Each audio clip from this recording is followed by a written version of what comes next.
एक बार की बात है, एक लड़का था जिसका नाम था जॉन। वो हमेशा अपने काम में बहुत बिजी रहता था। जॉन अपने कलीग से आगे निकलने के लिए बहुत मेहनत करता था। वो अपने प्रोजेक्ट्स में और ईमेल्स का रिप्लाई करने में पूरी पूरी रातें गुजार देता था। इसकी वजह से उसकी बहुत नींद सैक्रिफाइस होती थी। बहुत टाइम तक ये चलता रहा। फिर एक दिन जॉन ने रियलाइज किया कि अब उसे भूलने की आदत हो रही है और वो छोटी छोटी बातों पर गुस्सा करने लगा है। फिर भी जॉन इन चीजों को हल्के में लेता था। टाइम चेंज होता रहा, लेकिन धीरे धीरे जॉन की सेहत खराब होने लग गई। उसे सर दर्द और चक्कर आना स्टार्ट हो गया। फिर भी जॉन की कोशिश यही रहती थी कि वो अपने बाकी सारे कलीग से हमेशा आगे रहे। लेकिन फिर एक दिन ऑफिस में जॉन बेहोश हो गया और उसको तुरंत ही हॉस्पिटल ले जाया गया। जब उसे होश आया तो डॉक्टर ने उसे बताया कि उसकी नींद ना पूरी होने की वजह से उसका पूरा शरीर गंभीर रूप से कमजोर हो गया है, जिसकी वजह से उसे बहुत ही जल्दी बीमारियां लगती रहेंगी। जॉन इतना ज्यादा काम इसलिए करता था क्योंकि उसे लगता था कि वो जितना ज्यादा टाइम बाकी चीजों से बचा के अपने काम में देगा, उतना ही वो सक्सेसफुल रहेगा, बिना ये सोचे कि इसका उसकी हेल्थ पर क्या असर पड़ रहा है। लेकिन टाइम मैनेजमेंट की ये थियरी काम नहीं करती। इसके लिए फ्रेडरिक टेलर ने एक एक्सपेरिमेंट किया। फ्रेडरिक टेलर, जिन्हें हम the father of scientific management के नाम से भी जानते हैं, उन्होंने एक बार फैक्ट्री के वर्कर्स की प्रोडक्टिविटी को टाइम के बेसिस पर चेक किया। उन्होंने वॉच निकाली और कैलकुलेट किया कि वर्कर्स को आयरन पीसेस को एक जगह से दूसरी जगह मूव करने के लिए कितना टाइम लगता है। इसके बाद उन्होंने उन वर्कर्स को एक स्पेसिफिक तरीका बताया आयरन पीसेस को मूव करने का, जैसे कि आयरन पीसेस को कैसे उठाना है, किस डायरेक्शन से होते हुए उन्हें किस तरीके से आयरन पीसेस को रखना है एंड सो ऑन। जब वर्कर्स ये तरीका फॉलो करने लगे तो उन्होंने देखा कि कैसे उनकी प्रोडक्टिविटी इंक्रीज हो गई है। लेकिन इसमें एक लिमिटेशन थी। वर्कर्स पूरे दिन सेम प्रोडक्शन आउटपुट नहीं दे पा रहे थे। जैसे कि अगर 10 मिनट में वो 5 पीसेस को मूव करते थे तो अगले 10 मिनट में वो सिर्फ 4 ही आयरन पीसेस को मूव कर पा रहे थे, क्योंकि अब वो थक चुके थे और इस वजह से अब प्रोडक्शन आउटपुट गिरने लगा था, जैसे कि आप इस ग्राफ में देख सकते हैं। और इससे कंक्लूजन ये निकलता है कि एक ही पेस में काम करने पर कुछ टाइम तो हम प्रोडक्टिव रह सकते हैं, लेकिन लॉन्ग रन में हम इसका नुकसान ही झेलेंगे और हमारी ओवरऑल क्रिएटिविटी कम ही होगी। क्रिएटिविटी में नुकसान मैं इसलिए कह रहा हूँ क्योंकि ऐसा बहुत बार हुआ है कि किसी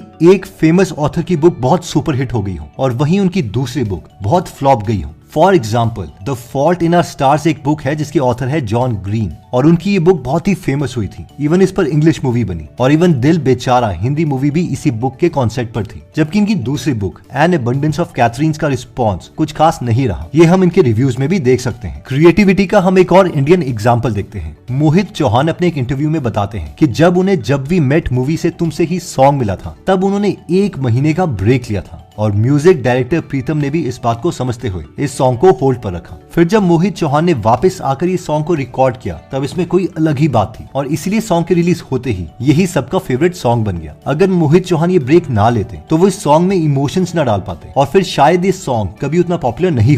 तो हाउ डू प्रोड्यूसर्स रिएक्ट जब आप ऐसा कहते हैं? तो नहीं, जो लोग आपसे मोहब्बत करते हैं, आपके फन से मोहब्बत करते हैं, वो थोड़ा इंतजार कर लेते हैं।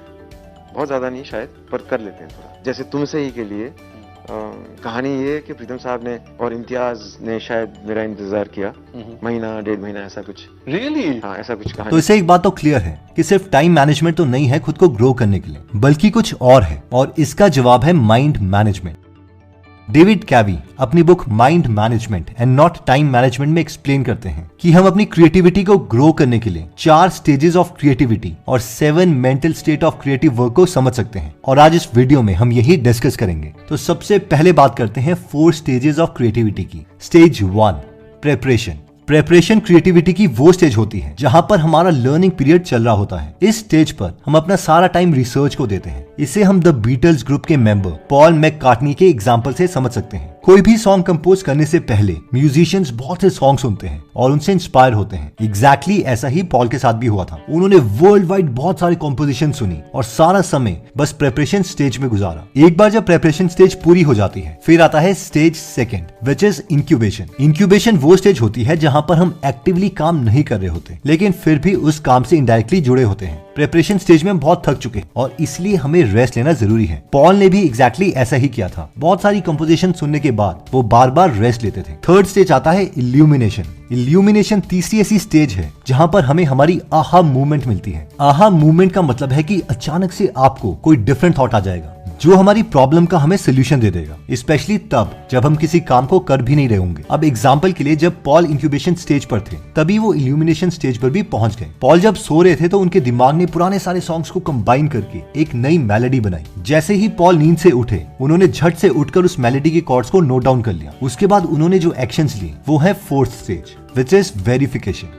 जब पॉल ने कॉर्ड्स को नोट डाउन किया उसके बाद उन्होंने बहुत सारे लोगों को ये मेलोडी सुनाई, सिर्फ नोन्स को ही नहीं बल्कि अननोन लोगों को भी। वो जानना चाहते थे कि कहीं ऐसा तो नहीं कि मेलोडी पहले से ही एग्जिस्ट करती हो, और उन्हें वही सोते हुए सुनाई दी। सबसे पूछने के बाद उन्हें पता चला कि ये ओरिजिनल मेलोडी है और पहले कभी भी किसी ने इसको नहीं सुना है। इस कंफर्मेशन के बाद पॉल इस सॉन्ग को फाइनली रिकॉर्ड कर लेते हैं और यही है वेरिफिकेशन स्टेज। यहाँ पर हमारे काम को वेरीफाई किया जाता है, पता लगाया जाता है कि हमारा काम सोर्सेज के हिसाब से सही है या नहीं और हमने इसे सही से मेंशन किया है या नहीं। जब फाइनली ये सॉन्ग रिलीज हुआ तब ये ब्लॉकबस्टर हिट हो गया। इस सॉन्ग का नाम था येस्टरडे। अगर एक बार आप 4 स्टेजेस ऑफ क्रिएटिविटी को अपनी लाइफ में ढाल देते हैं तो हम पर्सनली तो ग्रो कर ही सकते हैं, लेकिन साथ में अपनी ऑर्गेनाइजेशन में भी लिंचपिन बन सकते हैं। पर ये लिंचपिन एग्जैक्टली है क्या? इस सवाल का जवाब ढूंढने के लिए आपको जाना पड़ेगा गीगल एप्लीकेशन पर। गीगल ऐप पर अवेलेबल है ये book, linchpin are you indispensable. यहाँ पर आपको इस बुक की हिंदी में डिटेल्ड ऑडियो बुक समरी मिल जाएगी जिसे हम आराम से सुन सकते हैं। यहाँ पर 180 से ज्यादा बुक समरीज हिंदी में फ्री में अवेलेबल है जिन्हें आप सुन भी सकते हैं और पढ़ भी सकते हैं। तो अगर आप इस एप्लीकेशन में इंटरेस्टेड हैं तो इसका लिंक मैं डिस्क्रिप्शन और फर्स्ट कमेंट में दे दूंगा। अब जब हम क्रिएटिविटी की स्टेजेस को समझ चुके हैं तो हमें ये समझना पड़ेगा कि किसी भी क्रिएटिव काम को समझने के लिए हमें 7 क्रिएटिव मेंटल स्टेट से गुजरना होता है, जिसमें फर्स्ट मेंटल स्टेट आता है प्रायोरिटाइज मेंटल स्टेट। इस स्टेज में हम अपने थॉट्स को ऑर्गेनाइज करने के लिए खुद से 3 सवाल पूछते हैं। जैसे कि डेविड बताते हैं कि जब वो 1000 फीट ऊपर बिल्डिंग में बैठे हुए थे तब उन्हें अपने बिजनेस के बारे में बहुत सारे थॉट्स आ रहे थे और उन्होंने खुद से 3 सवाल पूछे।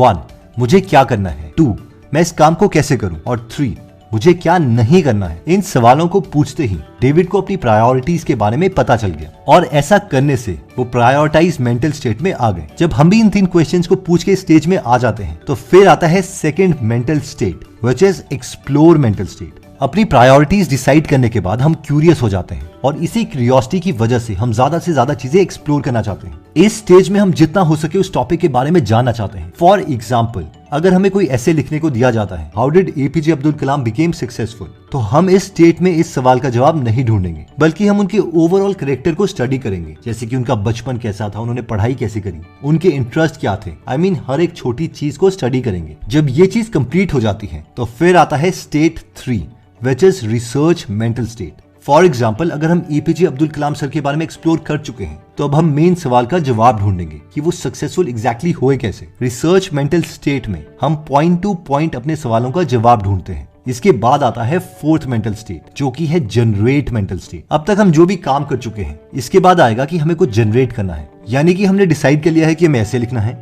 हमने एक्सप्लोर भी कर लिया है और रिसर्च भी कर ली है। तो अब बारी आती है सारी इंफॉर्मेशन को नोट डाउन करने की। अब इस स्टेट में हम ऐसे लिखेंगे, यानी फोर्थ स्टेज पर हम हमारा सारा काम नोट डाउन कर लेंगे, लेकिन ये अभी भी सबमिट करने के लिए रेडी नहीं हुआ है। और यहीं पर आता है हमारा fifth mental state, which is polish mental state. Assignment पूरी करने के बाद उसे पॉलिश करना बहुत जरूरी है, यानी कि रीचेक करना। यहाँ पर हम असाइनमेंट में मिस्टेक्स जैसे कि कोई ग्रामेटिकल एरर या स्टोरी टेलिंग इंप्रूवमेंट या फिर स्पेलिंग मिस्टेक्स को ढूंढते हैं और उन्हें इंप्रूव करते हैं। अब इन 5 मेंटल स्टेट को पूरा करना तो इम्पोर्टेंट था, लेकिन इसके बाद जो 2 मेंटल स्टेट है वो इससे भी ज्यादा इंपॉर्टेंट है। और इसीलिए फिर आता है हमारा 6th mental state, which is administrate mental state. हमें हमारे क्रिएटिव काम को करने के साथ और भी बहुत से काम करने जरूरी हैं, जैसे कि अपना रूम साफ करना, अपने नेल्स काटना, अपने फैमिली के साथ कहीं पिकनिक पर जाना। और इन्हीं सब काम को करने के लिए जो मेंटल स्टेट होती है उसे एडमिनिस्ट्रेट मेंटल स्टेट कहा जाता है। ये मेंटल स्टेट इसलिए जरूरी है कि अगर हम बाकी सारे मेंटल स्टेट में रहते हैं और इस स्टेट को इग्नोर करते हैं तो इससे हमारी ओवरऑल लाइफ इम्बैलेंस हो जाती है, क्योंकि हम मशीन नहीं है। और इसके बाद आता है हमारा 7th mental state, which is recharge mental state. इस मेंटल स्टेट में हम अपनी थकान और बोरियत को दूर करते हैं, हम फिर से काम करने के लिए खुद को रिचार्ज करते हैं। इस स्टेट में हम कोई भी काम कर सकते हैं जिससे हमें खुशी मिलती है, जैसे कि फैमिली के साथ टाइम बिताना, अपनी फेवरेट मूवी देखना या फिर बस रिलैक्स करने के लिए सो जाना। फोन की बैटरी खत्म होने पर हम उसको चार्ज करते हैं, लेकिन हमारी बैटरी खत्म होने पर हम यही सोचते हैं कि चलो थोड़ा और काम कर लेते हैं, अपने कलीग्स या अपने स्कूल के कंपटीशन से और आगे बढ़ जाते हैं। एक बार जब हम अपने दिमाग की इन्हीं 7 मेंटल स्टेट को अच्छे से मैनेज करना सीख जाते हैं तो इससे जो 4 स्टेजेस ऑफ क्रिएटिविटी हैं उन्हें पूरा करना भी आसान हो जाता है। अब ये सारी चीजें करने में थोड़ा वक्त तो लगेगा, लेकिन एक ऐसा टाइम भी आएगा जब हम इसमें इतने परफेक्ट हो जाएंगे कि हमारी क्रिएटिविटी ड्रास्टिकली इंप्रूव हो जाएगी। दोस्तों, ये सारे पॉइंट्स हमने अपने वीडियो में मेंशन किए हैं। अगर आप चाहें तो आप इनका स्क्रीनशॉट ले सकते हैं। और हाँ, गीगल एप्लीकेशन को डाउनलोड करना मत भूलिएगा। I truly believe that all of your dreams will come true. बस मेहनत करते रहिए। जय हिंद।